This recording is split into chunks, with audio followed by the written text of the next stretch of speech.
Assalamualaikum warahmatullahi wabarakatuh. Baik saudara-saudara yang kelas Palembang maupun Indralaya, hari ini merupakan pertemuan pertama kita untuk mata kuliah evaluasi pembelajaran bahasa dan sastra Indonesia yang diasuh oleh Dr. Latifah Ratnawati M.Hum dan Nur Hayati. Baiklah, untuk pertama kali kita akan mengupas apa yang dimaksud dengan evaluasi pembelajaran. Nah, pada dasarnya evaluasi menyediakan informasi yang digunakan untuk berbagai keputusan pendidikan. Kemudian tekanan utama evaluasi di dalam kelas adalah untuk melihat kemajuan belajar siswa. Karena yang belajar ialah siswa, sementara kita mengajar. Nah, evaluasi menyediakan informasi. Lalu informasi itu dari mana saja? Tentu saja informasi yang digunakan dari berbagai arah. Kita teruskan dulu dengan slide selanjutnya. Pada dasarnya, evaluasi merupakan proses sistematik yang menentukan pencapaian tujuan pembelajaran. Nah, seperti kita ketahui, ada 3 ranah tujuan pembelajaran. Yang pertama, ranah pengetahuan. Kemudian yang kedua, keterampilan, dan kita tidak boleh melupakan ranah ketiga, yaitu sikap. Nah, ketiga ranah ini biasanya ada di dalam proses pembelajaran. Baik, kita lanjutkan dulu. Evaluasi meliputi teknik berikut ini. Yang pertama ialah teknik pengukuran. Nah, apa yang dimaksud dengan pengukuran? Nanti akan dijelaskan lebih mendalam. Nah, teknik yang kedua ialah teknik non-pengukuran. Nah, kedua teknik ini, baik teknik pengukuran maupun teknik non-pengukuran, untuk mendeskripsikan perubahan performansi atau perubahan perilaku, termasuk juga judgement penilaian. Terhadap apa? Tentu saja terhadap perubahan perilaku yang diinginkan. Nah, dalam hal ini kita kaitkan dengan tujuan pembelajaran. Misalnya, kalau kita menginginkan siswa dapat berenang, nah apa yang kita ukur? Tentu saja keterampilan berenangnya dengan kemampuan berenang yang benar. Misalnya berenang gaya bebas. Tentu saja gerakan-gerakan berenang gaya bebas yang kita lihat. Lalu kecepatannya. Nah, seperti itu. Nah, berkaitan dengan teknik pengukuran dan pengukuran, dikenal juga ada bentuk tes dan bentuk non-tes. Bentuk tes berkaitan dengan tes yang selama ini kita kenal, tes tertulis ya, dan tes lisan. Lalu bentuk non-tes biasanya kita melihatnya dari perilaku atau aksi peserta didik atau siswa. Nah, selanjutnya, apa hubungan antara evaluasi dengan pengajaran dan belajar? Kita dapat melihatnya berikut ini. Yang pertama, di dalam proses pembelajaran, apa yang kita tentukan terlebih dahulu? Tentu saja kita akan menentukan tujuan pembelajaran, apa yang akan dicapai. Kemudian, sebaiknya kita juga melakukan eksplorasi kebutuhan siswa. Jadi, dalam proses belajar mengajar, harusnya kita melihat apa yang diperlukan siswa.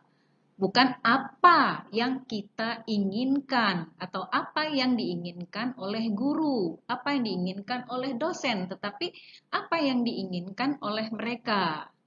Nah, kemudian kita juga harus memonitor proses pembelajarannya sampai di mana sekaligus menentukan kesulitan yang mereka hadapi. Tentu saja setiap siswa memiliki kecepatan dalam belajar masing-masing. Ada yang seperti berlari, ada yang berjalan, ada yang merangkak, tapi tentu saja semuanya menginginkan sampai ke tujuan yang sama. Lalu ada proses evaluasi. Nah, disinilah letak mata kuliah kita. Bagaimana mengevaluasi apakah siswa sudah mencapai tujuan pembelajaran yang ditetapkan bersama sesuai dengan kebutuhan mereka. Lalu bagaimana menggunakan hasil evaluasi ini untuk memperbaiki pembelajaran berikutnya. Selanjutnya, apa kontribusi dari pengetesan dan evaluasi secara keseluruhan? Yang pertama, bahwa tes dan evaluasi itu memainkan peranan penting di dalam pelaksanaan kurikulum. Yang kedua, evaluasi memberikan marking, to mark, memberikan tanda. Tandanya apa? Yaitu tingkatan. Ada yang A, B, C, D, E. Bahkan ada yang F. Nah, itu istilahnya marking, memberi tanda kepada siswa. Kemudian kita sebagai sebuah bentuk akuntabilitas harus melaporkan bahwa siswa ini grade-nya A, B, C, D, dan seterusnya. Lalu, sebenarnya hasil evaluasi juga dapat memberikan semacam kontribusi kepada bimbingan dan konseling. Bagaimana kita tahu ketika mereka menghadapi masalah di dalam proses pembelajaran, kita akan memberikan semacam bimbingan kepada mereka, misalnya mereka dapat melakukan remedial dan sebagainya. Kemudian, evaluasi juga berkontribusi terhadap administrasi. Kemudian untuk melakukan penelitian. Nah, biasa kita kenal dengan lesson study atau penelitian tindakan kelas. Lalu hakikat pengukuran. Karena tadi kita kenal ada istilah pengukuran dan non-pengukuran. Nah, ada performansi maksimal yang dituntut kepada peserta didik. Nah, performansi maksimal adalah what a person can do. Apa yang dapat dilakukan oleh seseorang. Bukan apa yang diinginkan oleh seseorang. Jadi agak berbeda. Nanti kita lihat perbedaannya. Lalu, hakikat yang kedua pengukuran itu adalah, ini tadi, what a person will do. Apa yang akan seseorang lakukan, apa keinginannya. Jadi yang tadi dapat dilakukan, wajib dilakukan. Yang ini ingin dilakukan sesuai dengan interest atau minatnya. Nah, jadi agak berbeda dengan tadi. Nah, sekarang sebenarnya di dalam proses pembelajaran kita lebih kepada apa yang harus dilakukan. Seperti Anda mengikuti mata kuliah evaluasi pembelajaran ini. Seharusnya Anda harus memiliki kemampuan mengevaluasi proses pembelajaran. Bukan ingin melakukannya, tapi harus melakukannya. Karena itu bagian dari sebuah tugas guru yang profesional. Jadi berbeda. Nah, kemudian bagaimana menggunakan hasil evaluasi di dalam proses pembelajaran. Yang pertama kita kenal ada evaluasi penempatan. untuk menentukan perilaku seseorang sebelum dia diberi sebuah proses pembelajaran. Nah, biasanya ini kalau kita mengikuti sebuah kursus, misalnya katakanlah kursus bahasa Inggris, biasanya di situ ada tes penempatan untuk menentukan level seseorang dari skor-skor yang diperolehnya dari sebuah pengukuran. Lalu ada evaluasi formatif. Nah, tentu saja Anda sering mendengar evaluasi formatif. Nah, evaluasi formatif ini tugasnya memonitor atau melihat kemajuan belajar seseorang. Biasanya setiap KD kompetensi dasar, selesai kompetensi dasar tertentu, guru melakukan evaluasi formatif untuk melihat kemajuan belajarnya, apakah dia sudah mencapai tujuan yang pembelajaran yang diinginkan. Nah, kemudian ada evaluasi diagnostik, nah, tentu saja untuk menentukan penyebab masalah seseorang di dalam pembelajaran, masalah siswa, misalnya dia tidak dapat menulis teks, teks apa, teks eksposisi. Nah, di mana dia tidak dapat melakukannya, di mana? Nah, itu adalah evaluasi diagnostik untuk melihat ke masalah-masalah yang dihadapinya. Nah, kemudian ada evaluasi sumatif untuk mengukur pencapaian di akhir pembelajaran. Biasanya kita sebut dengan ujian akhir semester. Nah, selanjutnya, saudara-saudara, sebentar lagi kita akan melihat bagaimana menginterpretasikan hasil tes, ya. Jadi tadi kita lihat ada aspek pengukuran dan aspek non pengukuran. Nah, di pengukuran kita mendapatkan data berupa angka-angka, numerical method. Jadi ada skor-skor yang kita peroleh. Lalu juga tadi ada non pengukuran. Di non pengukuran kita mendapatkan data berupa, bisa jadi datanya data dari pengamatan atau observasi terhadap peserta didik. Nah, di dalam evaluasi kita mengenal dua istilah dalam menginterpretasikan hasil belajar, hasil data tadi yang diperoleh, baik pengukuran dan non pengukuran. Yang pertama adalah pendekatan acuan normatif yang disebut dengan PAN. Lalu yang kedua adalah tadi penilaian acuan normatif berdasarkan norma kelas itu sendiri, dan yang kedua adalah penilaian acuan patokan. Nah, di Unsri sendiri yang kita kenal ini menggunakan penilaian acuan patokan. Jadi, kalau penilaian acuan patokan ini ditetapkan patokannya, misalnya A itu 86 di Unsri sampai 100 skornya. Nah, ketika Anda memperoleh 86, skornya 86 sampai 100, Anda menduduki level A atau grade-nya A. Nah, tapi di bawah itu 85, harusnya 85,99 sampai dengan 71 itu levelnya atau grade-nya B. Nah, berbeda dengan itu. Jadi patokan itu institusi sudah membuat patokan, dan siswa yang tidak mencapai skor berdasarkan patokan tidak akan mendapatkannya.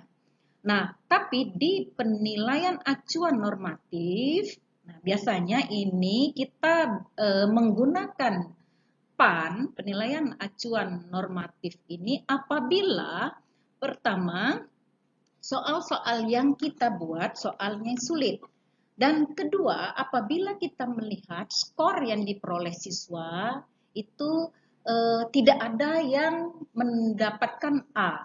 Jadi Karena soal yang sulit, akhirnya skor siswa tidak memuaskan bagi kita. Tapi kita tidak memiliki waktu untuk melakukan remedial, tidak pula memiliki waktu untuk mengulang kembali tes dalam rangka memperbaiki hasil belajar siswa. Oleh sebab itu, kita menggunakan data apa adanya. Nah, jadi sebenarnya ada berbagai langkah yang harus kita lakukan ketika kita menentukan penilaian acuan normatif. Apa langkah-langkahnya? Yang pertama, kita harus menentukan rerata. Kedua, kita harus menentukan simpangan baku. Lalu kita harus membuat konversi kurva normal sesuai dengan kurva normal. Jadi begini, penilaian acuan normatif itu pada dasarnya mengikuti prinsip kurva normal. Jadi ada siswa yang mencong ke kiri berhasil di tengah, biasanya banyak di tengah, jadi katakanlah B di tengah, lalu ada yang ke kanan. Nah, artinya ada siswa yang A, B, C, atau gagal. Nah, seperti itu kurva normal. Nah, tapi kalau dipatokkan tidak. Jadi kalau nilainya besar-besar, biasanya kita menggunakan penilaian acuan patokan. Seperti yang selama ini digunakan oleh Unsri. Tapi ketika nilai siswa atau mahasiswa kecil-kecil, maka kita gunakan penilaian acuan normatif dengan menghitung dulu rata dan standar deviasi atau simpangan baku, lalu kita masukkan ke rumusnya. Jadi ada rumus tertentu yang harus kita lakukan. Memang agak repot, tapi begitulah kalau skor siswa kecil, kemudian soal-soal yang diberikan biasanya disebabkan oleh soal-soal yang diberikan oleh guru atau dosen yang sulit, ya. Jadi memang pada prinsipnya soal itu tidak boleh terlalu sulit, tidak boleh terlalu mudah. Jadi soalnya sedang-sedang saja, sehingga siswa dapat mengisinya atau menjawab soal-soal tersebut. Nah, kemudian ada terminologi deskriptif lainnya. Dalam pembagian tes ada disebut dengan tes yang informal. Katakanlah tes yang tidak standar, non standar, tidak baku. Ada tes yang baku atau tes yang sudah distandardisasikan. Nah, nanti dalam proses evaluasi ini, mata kuliah ini, Anda akan membuat sejumlah tes soal untuk mengetes kemampuan siswa. Lalu soal-soal itu tentu saja bukan soal yang baku atau yang standar. Nah, untuk menuju tes atau soal-soal yang standar harus melewati uji coba lapangan. Jadi itu disebut dengan empirical study. Jadi ada uji coba lapangan. Apa maksudnya? Nanti Anda membuat kisi-kisi dulu, menyusun soal berdasarkan kisi-kisi itu, lalu memberikannya kepada peserta didik, dapatlah skor-skor, dan kita masukkan kepada sistem. Nah, biasanya ada manual dan ada sekarang yang berdasarkan sistemnya sudah sistem komputer yang kita sebut dengan ada iTeman, ada Anates dan sebagainya, dan biasanya kita menggunakan Anates. Lalu ada tes individual dan ada tes kelompok. Ada tes untuk survei saja, tapi ada tes mastery test, jadi mendalam tesnya. Nah, lalu ada tes seleksi dan ada tes supply, ada tes kecepatan, ada tes power, sama seperti mastery, jadi agak lama gitu ya untuk melihat bagaimana seseorang menguasai aspek tertentu. Ada yang disebut dengan tes objektif yang tentu saja mungkin Anda kenal, dan ada tes subjektif. Nah, tentu saja kalau objektif apa adanya, ya biasanya berkaitan dengan tes pilihan berganda, kemudian tes subjektif disebut juga dengan tes esai, ya. Nah, menutup hal-hal yang bersifat prinsip berkaitan dengan evaluasi. Sebenarnya evaluasi ini harus dipandang sebagai sebuah proses, bukan final. Jadi salah kalau kita mengatakan bahwa tes yang dikerjakan oleh siswa itu menentukan hasil belajarnya apa adanya. Tapi sebenarnya proses dia mencapai itu yang paling penting. Misalnya, sekarang Anda mengikuti mata kuliah ini. Mata kuliah evaluasi pembelajaran bahasa dan sastra Indonesia. Ada yang rajin mengerjakan tugas, hadir tepat waktu, kemudian matanya melek terus gitu ya. Kemudian mengerjakan tugas dengan sungguh-sungguh, mencari berbagai referensi, kemudian banyak bertanya, menjawab pertanyaan, sigap ya dalam proses pembelajaran. Nah, sebenarnya itu lebih dihargai daripada siswa yang malas-malasan dalam mengerjakan tugas. Kemudian kalau ikut web meeting ini pertemuan melalui web, dia hanya start awal, kemudian setelah itu dia entah kemana-mana, ada bentuk fisiknya tapi jiwanya kemana. Lalu ketika tes dia mendapatkan angka yang besar.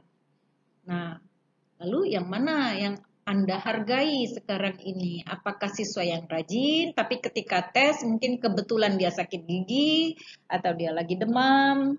Ada yang tadi malas-malasan, tapi ketika tes tiba-tiba ajaib dia dapat entah bagaimana wangsit atau apa begitu ya.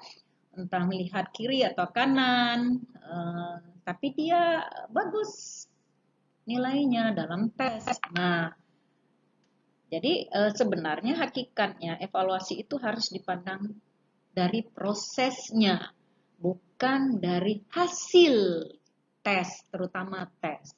Oleh sebab itu tadi ada pengukuran dan non pengukuran. Nah, kalau saya lebih melihat kepada proses selama ini daripada hasil belajar. Saya menghargai orang yang melalui proses yang benar-benar aktif, bagus gitu daripada hasil belajarnya. Nah, karena dia sebagai sebuah proses, oleh sebab itu evaluasi itu harus dipandang sebagai mengidentifikasikan tujuan pertama. Lalu kita harus melihat tujuan pembelajaran tadi. Ada tujuan pembelajaran yang pada tingkat level rendah. Katakanlah pemahaman biasa saja, mengingat, gitu ya. Kemudian ada levelnya mengidentifikasi sampai level tertinggi yaitu mencipta, create, ya, mencipta. Artinya kita harus memahami itu dalam taksonomi Bloom. Anda harus belajar itu. Lalu kedua, menggunakan berbagai teknik dalam mengevaluasi. Jadi bukan satu teknik. Nah, seperti ini kita melihat Anda dalam berdiskusi, bagaimana Anda mempresentasikannya, Anda membaca berbagai literatur, Anda mengerjakan tugas-tugas yang diberikan, disesuaikan dengan RPS yang sudah ada. Kemudian ya mendapatkan informasi untuk menentukan keputusan ya. Tentu saja informasinya dari berbagai arah, bukan satu arah. Katakanlah tadi melalui pengukuran dan melalui non pengukuran. Kemudian dalam menentukan itu Anda harus tahu bahwa setiap teknik memiliki kelemahan masing-masing. Jadi kalau Anda mengandalkan tes objektif pilihan berganda misalnya ABCDE dengan 5 pilihan option. Nah, itu tentu saja memiliki kelemahan. Kelemahan yang pertama siswa dapat menerka jawaban A, B, C, D, E. Nah, tapi sebenarnya tidak terlalu mengukur kemampuan yang sebenarnya. Sementara itu, kalau Anda menggunakan tes subjektif, tentu saja memiliki kelemahan karena tidak dapat menilai seluruh kemampuan yang harusnya diteskan karena keterbatasan waktu. Misalnya soalnya paling banyak soalnya misalnya 8 soal. Nah, 8 soal itu harus dikerjakan 100 menit. Nah, itu pun uraian. Nah, dapat Anda kira-kira bisa enggak 8 soal yang memerlukan penajaman pikiran, misalnya apalagi Anda menginginkan dari berbagai literatur yang dibacanya, lalu dia menyimpulkan, bisa tidak 8 soal dalam 100 menit dikerjakan oleh siswa atau mahasiswa. Nah, itulah keterbatasan. Belum keterbatasan dalam penilaian, ya, memerlukan waktu. Dan itulah namanya subjektif. Ketika menilai, ada unsur subjektivitas dari penilainya. Oleh sebab itu, kita memerlukan interpreter, bukan penilai seorang yang menilainya, tapi diperlukan lebih dari satu orang agar terjadi keseimbangan dalam penilaian. Apalagi penilaiannya, ya tentu saja penilaiannya juga menentukan bobot, kemudian menentukan apa saja yang misalnya kalau bobotnya 30, dia sampai 30 itu apa saja yang harus nilainya, itu juga harus ditentukan dalam tes yang sifatnya subjektif atau tes uraian, ya. Baik. Nah, untuk referensi saya menyarankan Anda membacakan buku, istilahnya buku babon. Buku babon itu buku utama dan primer. Nah, kalau Anda membaca buku-buku yang ditulis oleh berbagai penulis evaluasi, inilah buku pertama yang mereka jadikan literatur, yaitu buku Grundland dan Lin yang berjudul Measurement and Evaluation in Teaching, ya. Jadi buku ini ada, kita punya, silakan Anda memfotokopi asalkan Anda sanggup membacanya dan dibaca. Nanti Anda bandingkan dengan buku-buku terutama yang ditulis oleh penulis Indonesia yang berkaitan dengan pengukuran dan evaluasi dalam pembelajaran. Anda akan menemukan kesamaan-kesamaan ide karena ini buku yang utama dan buku primer. Baik, saudara-saudara, saya rasa itu dulu untuk pertemuan perdana kita. Terima kasih dan tidak tertutup kemungkinan untuk berdiskusi selanjutnya. Wabillahi taufik wal hidayah. Wassalamualaikum warahmatullahi wabarakatuh.